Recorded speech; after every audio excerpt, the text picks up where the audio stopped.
केंद्रीय विद्यालय में अगर आप अपने बच्चे का करवाना चाहते हैं दाखिला, तो आप सभी को बताना चाहती हूँ कि kvsonlineadmission.kvs.gov.in यह वह वेबसाइट है जिसके माध्यम से आप कक्षा पहली के ऑनलाइन फॉर्म भर पाएंगे। ऑनलाइन फॉर्म भरने के लिए आप किसी ऐप का इस्तेमाल नहीं करेंगे, कोई ऐप डाउनलोड नहीं करेंगे, इसी वेबसाइट के माध्यम से आप फॉर्म को भरेंगे। और यह जो वेबसाइट है इसमें बहुत सी जानकारी केंद्रीय विद्यालय संगठन अब अपडेट कर रहा है। इसका मतलब ये है कि कक्षा पहली के ऑनलाइन फॉर्म भरने का समय करीब आ रहा है, जो कि मैं आपको बार बार बोल रही हूँ। कुछ महत्वपूर्ण जानकारी है जो कक्षा पहली के ऑनलाइन फॉर्म से जुड़ी है, जो कि अपडेट की गई है, इस फॉर्म में नई डाली गई है, जिसमें साफ साफ कहा गया है कि आप एक विद्यालय के नाम से एक ही फॉर्म भरें।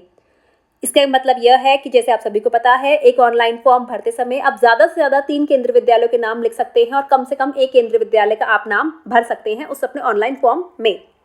लेकिन बहुत बार ऐसा होता है कि हमारे घर के करीब 5, 6, 7 किलोमीटर की दूरी में 3 या 3 से ज़्यादा केंद्रीय विद्यालय होते हैं। तो ऐसी स्थिति में हमें ऑनलाइन फॉर्म ज़्यादा भरने होंगे, एक से ज़्यादा भरने होंगे। तो आप एक केंद्रीय विद्यालय को आप मान लीजिए 2 केंद्रीय विद्यालय आपने एक ऑनलाइन फॉर्म में भर दिए, दूसरे 2 बाकी बचे 2 केंद्रीय विद्यालय आपने दूसरे ऑनलाइन फॉर्म में भर दिए। तो इस प्रकार से आप ऑनलाइन फॉर्म एक से ज़्यादा भर पाएंगे।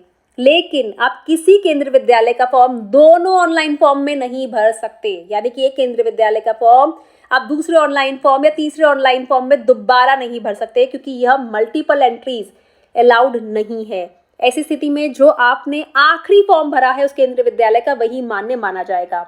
साथ ही कुछ जानकारी भी अपडेट की गई है, जो कि जानकारी पिछले साल जैसी ही है कि मोबाइल आपके पास नंबर होना चाहिए, भारतीय मोबाइल नंबर, भारतीय सिम कार्ड वाला मोबाइल नंबर फॉर्म भरने के लिए।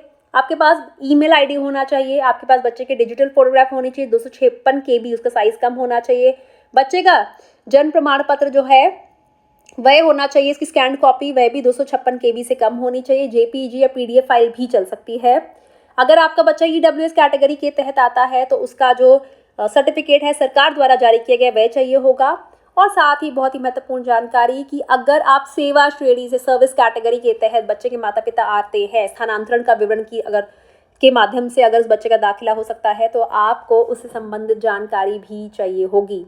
तो हो जाइए तैयार। केंद्रीय विद्यालय संगठन अपने उस वेबसाइट में जिसके माध्यम से ऑनलाइन फॉर्म भरेंगे उसे अपडेट कर रहा है, और मैं ढेर सारी रोजाना आपके लिए जानकारी लेकर आ रही हूँ, जिससे आपका केंद्रीय विद्यालय में अपने बच्चे का दाखिला आसान हो जाएगा। तो जल्दी से हमें इंस्टाग्राम और फेसबुक पर भी फॉलो कर लीजिए, और अगर अभी तक आपने हमें यूट्यूब पर फॉलो नहीं करा है तो आज ही यूट्यूब पर भी फॉलो करें। मुझे डॉक्टर श्रद्धा वशिष्ठ को इजाजत दीजिए। नमस्कार।